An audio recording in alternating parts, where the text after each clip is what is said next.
Naam, karibu tena mtazamaji. Viongozi wa Kenya Kwanza wanataka kiongozi wa Wiper Kalonzo Musyoka kuandikisha taarifa na DCI kuhusu matamshi yake kwa mkuu wa majeshi marehemu Francis Ogolla aliuawa. Viongozi wao wanasema ni sharti Kalonzo achunguzwe ili athibitishe matamshi yake na iwapo yamechochewa kisiasa. Hayo yanajiri huku waziri wa usalama Kipchumba Murkomen akiongoza viongozi wengine wa Kenya Kwanza kumpigia debe Rais William Ruto, kama anavyoripoti Crispin Otieno. Siku moja baada ya kiongozi wa Wiper Patriotic Front Kalonzo Musyoka kutoa matamshi kuhusu kifo cha aliyekuwa mkuu wa jeshi Francis Ogolla mwaka 2024. Wasee kina mama.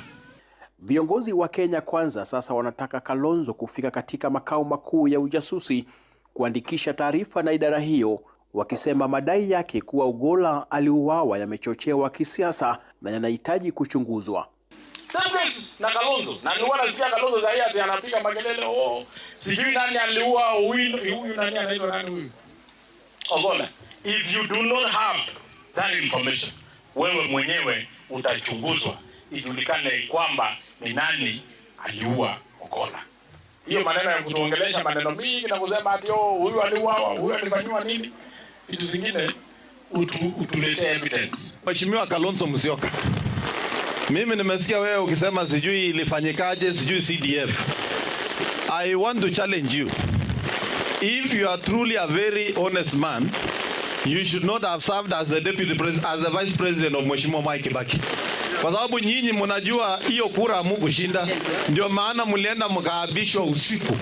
Wabunge hao waliokongamana eneo la Kikuyu, Baringo Kaskazini kwa mchango wa kanisa wanataka Wakenya kujihadhari na viongozi wachochezi. Kumbuka kwamba tumekataliwa. Huko Kaptagat, Elgeyo Marakwet, waziri wa usalama wa ndani Kipchumba Murkomen pamoja na mwenzake wa Kawi Opiyo Wandayi waliongoza kikosi cha mawaziri katika hafla ya michezo ya kuleta jamii pamoja zinazoishi Marakwet. Mawaziri hao wakitumia fursa hiyo kumpigia debe kiongozi wa taifa katika uchaguzi mkuu wa mwaka 2027. Mimi najua kuna challenges mingi ya vijana, lakini where we are going with housing, where we are going with investment on mambo ya investment na mambo ya infrastructure na mambo ya manufacturing itasaidia kuokoa vijana wetu. Kata kauli tayari. Nyinyi wananchi wa Elgeyo Marakwet, wananchi wa Keio South, mkumbuke ya kwamba sisi wananchi wa kule ng'ambo tuko na deni yenu ya kisiasa. Wewe Rigiji, ulikuwa unafikiria umeweka kura ya mlima kwa mfuko yako? Watu ya Mbeere North waliongea juu ya watu wote wa mlima ya kwamba kura ya watu ya mlima iko katika mfuko wa William Samoei Ruto.